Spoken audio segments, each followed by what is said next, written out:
요즘 여러분 우리는 아침마다 피부로 가을을 느끼고 있는 것 같습니다. 선선한 가을의 아침에 그 상쾌함을 느끼면서 참 계절의 변화가 너무도 신비롭다라는 생각을 하게 됩니다. 가을은 결실의 계절이고 또 수확의 때이기도 하죠. 더해가는 가을의 깊이를 느끼면서 옛날에 학창 시절에 배웠던 릴케의 시가 생각이 납니다. 제가 한번 읽어보겠습니다. 가을날 릴케. 이럴 때 BGM이 나오던데. 네. 주여, 때가 왔습니다. 여름은 참으로 길었습니다. 해시계 위에 당신의 그림자를 얹으십시오. 들에다 많은 바람을 놓으십시오. 마지막 과실들을 잊게 하시고 이틀만 더 남국의 햇볕을 주시어 그들을 완성시켜 마지막 단맛이 짙은 포도주 속에 스미게 하십시오. 지금 집이 없는 사람은 이제 집을 짓지 않습니다.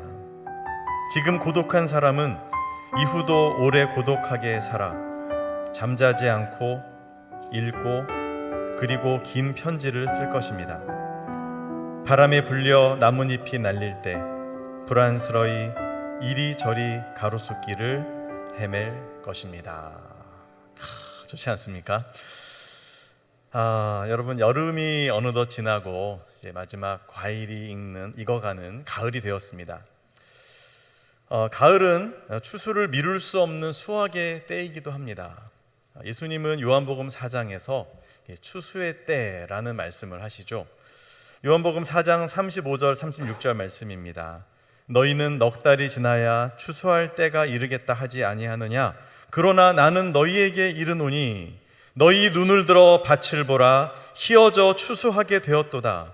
거두는 자가 이미 삭도 받고 영생에 이르는 열매를 모으나니 이는 뿌리는 자와 거두는 자가 함께 즐거워하게 하려 함이라. 아멘.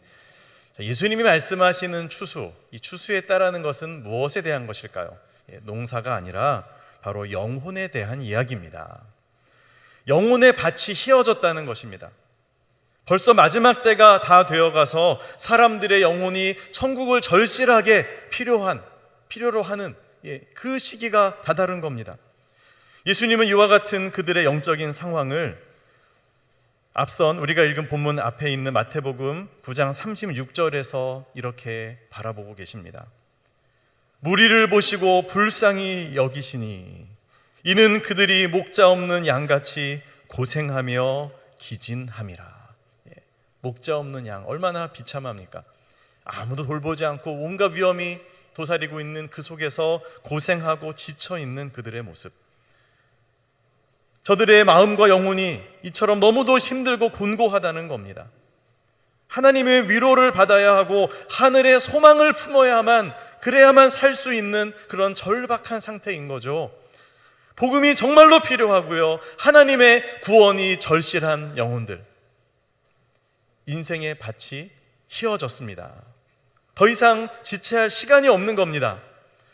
이렇게 준비된 그들에게 지금 복음을 전하고 예수 그리스도의 사랑과 생명을 전달해야 될 때인 것이죠. 지금 전도해야 저들을 천국의 곳간에 그들의 영혼을 드릴 수 있습니다. 만약에 그때를 놓치면 어떻게 될까요? 곡식은 썩어버릴 겁니다. 과실은 다 뭉그러질 겁니다. 추수할 기회가 영영 사라지고 만다는 거죠. 그래서 예수님은 이 때라는 말을 쓰십니다. 추수의 때.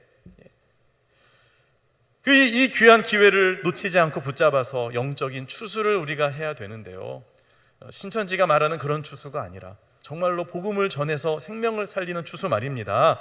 여러분, 이 추수를 어떻게 해야 될까요? 오늘 본문에서 그 답을 찾을 수 있습니다. 예수님이 제자들에게 이렇게 말씀하셨습니다. 추수할 것은 많되 일꾼이 적으니. 지금 그림을 보여주셔야 돼요. 추수할 것은 많되 일꾼이 적으니 그러므로 추수하는 주인에게 청하여 추수할 일꾼들을 보내어 주소서 하라 하시니라. 아멘. 일할 것이 너무 많은데 일꾼이 없다는 거죠. 예수님이 이렇게 말씀하셨습니다. 자, 그러니까 이 영적인 추수를 위해서 우리가 뭘 해야 될까요? 첫 번째로요, 일꾼을 위해서 기도해야 됩니다. 예수님이 기도하라고 하셨잖아요. 자, 추수를 위해 제자들에게 기도를 요청하셨습니다. 그 기도의 내용은 뭡니까? 추수할 일꾼을 보내어 달라. 긴급 SOS 요청인 겁니다.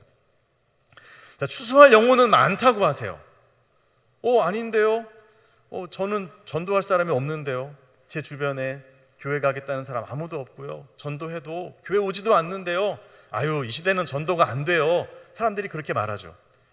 하지만 예수님은 변함없이 말씀하시는 겁니다. 추수할 것은 많다. 주님이 볼 때는요, 이미 지금 추수할 시기가 다 됐고 지나고 있는 겁니다.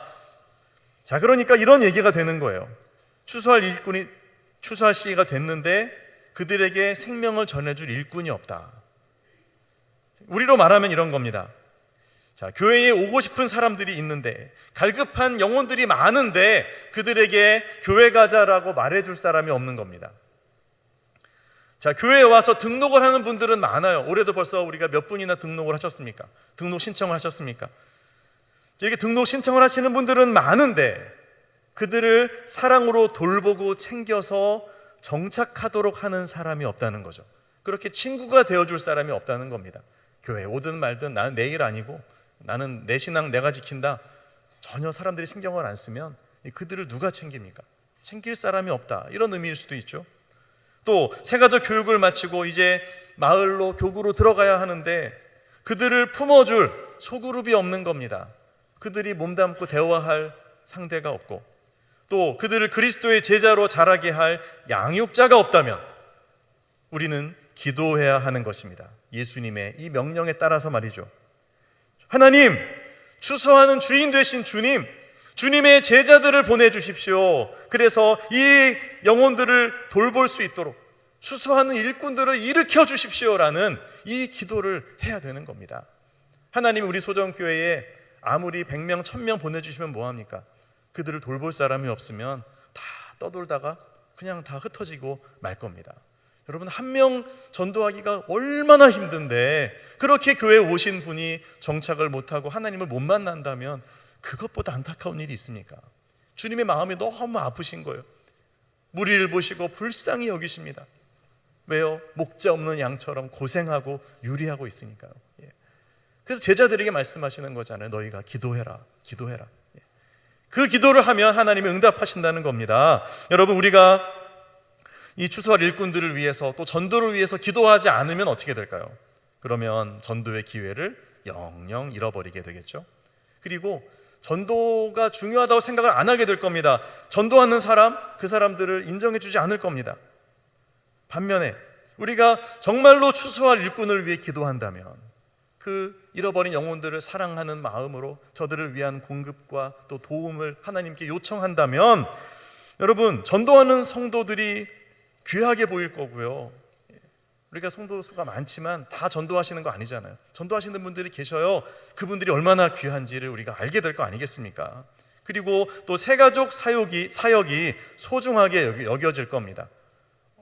기존 성도들은 중요하지 않고 그냥 새로 들어온 성도만 챙기냐, 이렇게 불만을 하실 수도 있지만요, 정말 영혼을 사랑하는 마음을 가지면 정말 새로 들어온 그 성도가 내 자식이고 내 친척이면 그 말이 나오겠습니까?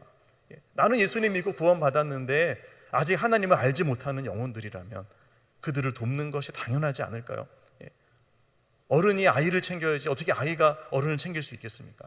자, 그런 면에서 우리 정말 기존에 이 믿음을 가지고 신앙생활 하시는 우리 성도님들이 이 기도가 우리에게 필요함을 알아야 되는 것이죠. 여러분, 이 기도를 드리면 어떤 마음이 들까요?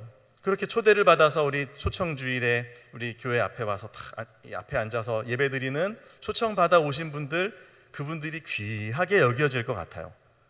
아이고, 저분 그냥 초청주일에만 오시는 분이 또 오셨네, 그렇게 하지 않고 그래, 1년에 한 번이라도 오시는 게 어디냐, 그렇게 해서 말씀을 듣고 변화되면 하나님 은혜지, 그 영혼을 보면 그런 마음이 들 것 같아요. 그리고요, 또 그분들을 배려하고 그분들을 위해서 우리가 뭘 해야 될지를 알 수 있습니다. 자, 차를 몰고 교회로 오다가 내가 좀 일찍 와서 교회에 주차를 하고 나면 뒤늦게 오는 초신자 새가족들이 주차를 못 하겠지? 그럼 그분들이 빙빙 돌다가 그냥 가시면 어떡하지? 이 생각이 드니까 이 차를 몰고 교회 안으로 못 들어가겠는 거예요. 그래서 온천장 역에다가 주차를 하고 또 외부 주차장에 홈플러스에 이렇게 주차를 하고 들어오는, 아무도 알아주지 않지만 이런 섬김을 할 수 있다면 그분은 분명히 기도하는 분일 겁니다. 추수하는 일꾼들을 보내주소서. 영혼을 사랑하는 기도, 정말 밭을 보라 희어져 추수하게 되었다고 하시는 예수님의 마음을 품은 성도는 그렇게 하실 수 있을 것 같아요. 그리고요, 또 초신자의 새가족의 입장에서 바라볼 수 있겠죠. 자, 새가족이 이제 교회 정문으로 들어왔습니다. 계단을 걸어 올라와서 우리 교회 건물 안으로 들어왔어요. 예배를 드리고 내려갑니다. 자, 그 새가족들이 교육을 받고 또 섬김을 받을 수 있는 최적의 장소는 어딜까요? 그분들의 동선 속에서 가장 가깝고 가장 편한 그런 장소가 되겠죠. 거기가 어딜까요? 제가 볼 때는요, 입구에서 가장 가깝고 제일 편한 곳은 당회실, 또 우리 권사회실 이런 장소가 될 겁니다. 사실 그 장소들은 너무도 귀한 곳이고 또 우리 장로님들이 귀한 정책을 결정하는 아주 중요한 장소이고 또 우리 권사님들이 또 쉼을 얻고 또 회의하시고 기도하시는 아주 소중한 장소이기도 합니다. 그런데 그 장소를 기도하는 마음으로 바라보면, 새가족의 입장에서 생각을 해보면, 이제 교회 처음 오신 분들을 모시고 식당을 가로질러서 그 주방을 통과해서 그래서 세미나실로 모시거나 아니면 빙 돌아서 이렇게 역사자료관으로 모시거나 그렇게 하는 게 마음이 아파서 우리가 기꺼이 다른 곳으로 가겠습니다, 이 장소를 그들을 위해 드리겠습니다, 이런 결정이 저는 충분히 가능하리라고 생각합니다. 기도하면 그런 마음이 가져질 수 있겠죠. 제가 장로님들한테 물어보지도 않고 이런 말씀을 드려서 제가 불려갈지도 모릅니다. 그러나 그렇다는 겁니다. 저는 예를 든 겁니다. 여러분, 이 성전의 뜰을 비워놓는다는 것, 이방인의 뜰을 비워놓아서 만민이 기도하는 집에 되게 한다는 것은 정말 이것은 한 예일 뿐이고요, 우리의 신앙생활 속에서 많이 있는 것이죠. 이제 교회에 처음 오고 낯선 분들, 아주 서툴고 말도 서툴고 신앙적인 용어도 쓸 줄 모르고 또 소통하는 그런 성도의 교제를 할 줄도 모르는 분이라 할지라도 배려하고 참아주면서 품어주는, 여러분, 그런 따뜻한 엄마의 품과 같은 공동체가 될 수 있다면 하나님께서 우리 소정교회에 얼마든지 하나님의 영혼들, 이 가련한 상처 입은 영혼들을 보내주실 수 있다고 저는 믿습니다. 이 기도, 추수할 일꾼을 보내어 주소서. 여러분, 이 기도를 저와 여러분이 함께 하면서 주님의 뜻을 찾아갈 수 있기를 소망합니다. 영적인 추수를 위해 두 번째로 인격적인 관계를 만들어 가야 합니다. 영적인 추수는 말로만 되어지는 것은 아니죠. 만남을 통해서 사람들과 인격적인 관계 속에서 복음이 전파되고 또 이해되고 받아들여지는 것 아니겠습니까? 그러니까 전도는 사랑과 신뢰가 있을 때 가능하다, 이렇게 말할 수 있겠습니다. 이번에 전도 세미나, 오후에는 전도 세미나 하면서 이제 설명해 주시는 목사님은 노방 전도보다는 상가 전도를 많이 추천을 하시더라고요. 왜냐하면 노방 전도는 이렇게 그냥 스쳐 지나가는 분들이니까 그 전도도 필요하지만 사실 이 시대에는 그렇게 효과적이지는 않다 말씀을 하시고요. 근데 상가 전도는 너무 효과적이다 그러시는 거예요. 저는 생각했습니다. 아니, 상가에 지금 장사하시는 분들 찾아가가지고 괜히 괴롭히고 그거 뭐 하는 건가, 이렇게 생각할 수 있잖아요. 그런데 이분은 그런 방식은 아닌 거죠. 어떻게 하냐, 그 상가, 그 가게에 꼭 필요한 정말 두툼한 1,000원짜리 물티슈 있잖아요, 큰 거, 거기다 교회에 다 이름 적어서 갖다 드리면서 축복하고 나오고, 가서 그렇게 오래 머물지 않고 처음에 한 4주, 5주, 6주 정도는 전도 하지 말라는 거예요. 그냥 찾아가서 인사하고 소정께서 왔어요 하고 선물 드리고 축복하고 나오고, 갔는데 뭔가 얘기하려고 하는데 손님들이 들어와요. 그러면 영업 방해하면 안 되잖아요. 그럼 바로 빠져주고, 또 얘기하려고 하는데 전화가 와요. 그러면 예, 다음에 올게요 하고 그냥 나가고, 뭔가 이렇게 배려하고 또 사랑으로 다가가는 이 진실함이 이렇게 느껴질 때, 그리고 여기서 그분이 중요하게 여기는 세 가지가 있습니다. 뭐냐 하면요, 이겁니다. 같은 사람, 같은 장소, 같은 시간, 같은 분들이 2인 1조가 돼서 같은 가게에 일주일에 똑같은 요일 똑같은 시간에 딱 찾아가는 거예요. 그리고 선물을 드리고 나와요. 자, 이렇게 한 달, 두 달 계속해 나가면요, 나중에 그 시간이 되면 문을 걸어 잠그는 분도 생기고 아니면 기다린다는 거죠. 왜요? 계속 만나다 보니까 이분들 뭐 괜찮은 분들이네, 참 예의가 바르고 참 좋은 분들인 것 같아, 이런 마음이 들면 은근히 기다리는 거죠. 또 이분들이 와가지고 다른 거 하는 게 아니라 진짜 그 가게를 진심으로 축복해주고 또 이렇게 축하의 말을, 축복의 말을 해주고 가니까 그 교회 근방에 있는 상가분들은 그런다는 거예요.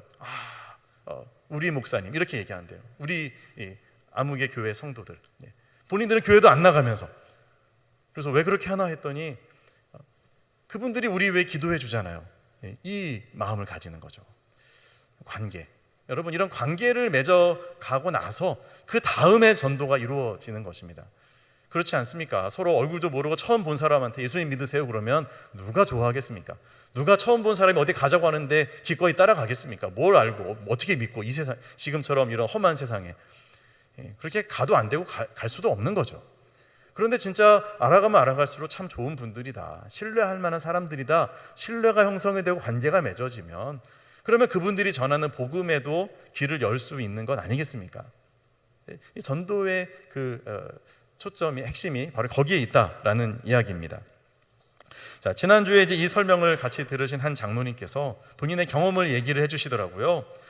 본인 그 병원에 제약회사 직원들이 이제 찾아오곤 한답니다. 저희 회사 이런 약을 좀 써주시면 안 됩니까? 이렇게 찾아와서 약도 설명을 하고 그리고 가는데, 이제 여러 회사 직원들이 찾아오니까요, 비교가 되지 않습니까? 그런데 간혹 이제 어떤 그 직원들은 이런 마음이 든대요. 저 친구는 앞으로 성공할 것 같다. 딱 그런 감이 온다는 거예요. 그래서 어떻게 하길래요? 말씀해 주십니다. 그 친구는 와가지고 뭐 구구절절 얘기 안 한대요. 그냥 작은 선물 딱 주고 인사하고 이렇게 밝은 얼굴로 인사하고 그냥 간대요. 그 다음에 또 와서 또 선물 주고 인사하고 또 그냥 간대요. 아무 얘기도 안 하고. 그렇게 10번만 오면 나중에는 미안해서라도 도대체 어느 회사에서 나왔냐, 무슨 약을 취급하냐, 이렇게 묻게 되더라는 거죠. 사실 이게 작은 아주 가벼운 만남, 가벼운 터치, 근데 이것이 또 서로의 마음을 열게 하고 또 신뢰 관계를 쌓게 한다. 참 좋은 팁인 것 같습니다. 여러분, 전도에도 적용을 할 수 있지 않을까요? 한번 전도하러 가서 막 다 끝내고 오려고 하지 마시고 그냥 가볍게 서로 알아가고 또 소통하고 서로의 진실한 마음, 우리가 뭐 다른 목적으로 전도하는 거 아니지 않습니까? 우리가 뭘 얻으려고 하는 겁니까? 정말 그 영혼을 사랑하고 그들에게 생명의 복음을 전하기 위해서 복음을 전하는 거니까요. 그 사랑의 진실이 왜 안 통하겠습니까? 통하죠. 전달이 되죠. 그러다 보면 내가 교회는 안 나가도 너의 진심만큼은 내가 인정한다. 좀 이 정도는 돼야 되지 않을까요? 그러기 위해서는 좀 노력이 필요할 것 같습니다. 나는 교회 오래 다녀가지고 내 주변에 안 믿는 사람이 아무도 없어요. 그리고 안 믿는 사람은 나는 만날 생각도 없어요. 나는 믿는 사람하고만 상대합니다. 이렇게 하면 사실은 전도하기가 무척이나 어렵죠. 전도를 위해서라도 또 안 믿는 분들도 서로 소통하고 또 대화하는 이런 노력들 분명히 필요할 것입니다. 이번 한 주간 숙제가 있습니다. 우리가 할 일은, 우리 전도 작정하신 분들은 그분들께 연락을 드리거나 한번 찾아가십시오. 찾아가서 작은 선물을 드리고 또 대화하면서 좋은 관계를 맺으시면 좋겠고요. 따뜻한 인사와 배려로 다가가고 또 그분들이 어떤 얘기를 하면 다 귀담아 들으셔야 됩니다. 잠깐만 내가 말 좀 할게 하고 내 말만 막 하고 돌아오면 안 되죠. 들으시고 공감해 주시고 그냥 관계를 맺어가는 이것만 해도요, 절반은 한 겁니다. 그렇게 가다 보면 어느 순간에 또 기회가 오겠죠. 마지막 세 번째, 자연스럽게 복음을 나누십시오. 전도를 위해 꾸준히 기도하고 사랑으로 섬기다 보면 기회가 옵니다. 하나님이 그 기회를요 자연스럽게 주시더라는 거죠. 나는 전도하려고 얘기를 꺼낸 게 아니에요. 그냥 날씨 얘기하고 일상일 얘기하는데 그러다가 어느새 얘기가 이렇게 교회로 복음으로 이렇게 전환이 되는 겁니다. 내가 안 하려고 해도 그 사람이 먼저 물어보기도 하고요. 그냥 너무 자연스럽게. 이런 자연스러운 대화 속에서의 복음 전도의 기회, 이 기회를 잡으라는 거죠. 막 억지로 의도적으로 막 그냥 콜드 터키식으로 한 번에 끝나겠다 이렇게 가면 한 번 전도하고 그다음 더 이상 얼굴을 못 봅니다. 그렇게 하지 마시고 관계 전도, 그리고 기회가 주어질 때 자연스럽게 복음을 전하라라는 겁니다. 자, 이때 하나님이 딱 기회를 주시면 그때를 놓치면 안 됩니다. 그렇다고 그때 기회는 이때다 그러면서 1시간 동안 막 강의를 하시면 안 됩니다. 아주 짧게 핵심을 또 선명하게 말씀해 주시면 되는 거죠. 간증도 괜찮아요. 간증도 짧게. 저는 신앙생활에 너무 행복합니다. 제가 예수님을 몰랐다면 지금의 저는 없었을 거예요. 제 삶은 진작에 무너졌을 것이 분명합니다. 자, 예수님을 믿고 나서 정말 저는 행복해요. 이 정도도 괜찮고요. 좀 더 구체적으로 얘기할 수 있다면 온 세상을 창조하신 하나님이 우리를 사랑하셔서 아들을 보내주셨습니다. 그분이 우리가 지은 죄를 담당해서 죽으셨기 때문에 그 예수님을 믿으면 하나님과의 관계가 회복이 되고 또 사람과의 얽혀있는 관계들도 풀어갈 수 있는 능력이 생깁니다. 무엇보다도 천국을 누리고 영생을 얻게 됩니다. 예수님 믿으셔야 됩니다. 이것이 행복의 길입니다. 전할 수 있는 것이죠. 오늘 전도학교 때 이 복음을 조금 더 쉽고 또 명확하게 전달하는 방법들을 설명해 주실 겁니다. 요청을 따로 드렸기 때문에 오늘 오후에 여러분 기대하시고 오셔도 좋겠습니다. 그래서 딱 그대로만 하면 정말 짧은 시간에 핵심을 다 전할 수 있도록 그렇게 도와드리겠습니다. 자, 이런 지침에 따라서 이번 한 주간 동안 여러분 전도 대상자들을 찾아가서 관계를 맺으시고 또 자연스럽게 기회가 주어진다면 여러분 주저하지 않고 짧게 명확하게 여러분의 이야기를 하거나 또는 복음을 전하시면 되겠습니다. 자, 이제 말씀을 정리합니다. 여러분, 영적 추수를 위해서 우리가 첫 번째로 해야 될 일이 무엇입니까? 추수할 일꾼들을 보내어 주십시오. 그들의 영혼을 진정으로 사랑하는 마음으로 이 기도를 드려야 되겠고요. 두 번째는 인격적인 관계를 만들어가고, 세 번째는 자연스러운 대화 속에서 복음을 전할 수 있다면 짧게 명확하게 그렇게 전하시면 되겠습니다. 가을입니다, 여러분. 이 가을에 영적으로 희어진 밭을 보면서 추수하는 일꾼으로 헌신하여서 정말 의미 있고 또 보람되게 또 기쁨이 넘칠 수 있는 그러한 삶을 살아가는 저와 여러분들 모두 되시기를 주님의 이름으로 축원합니다.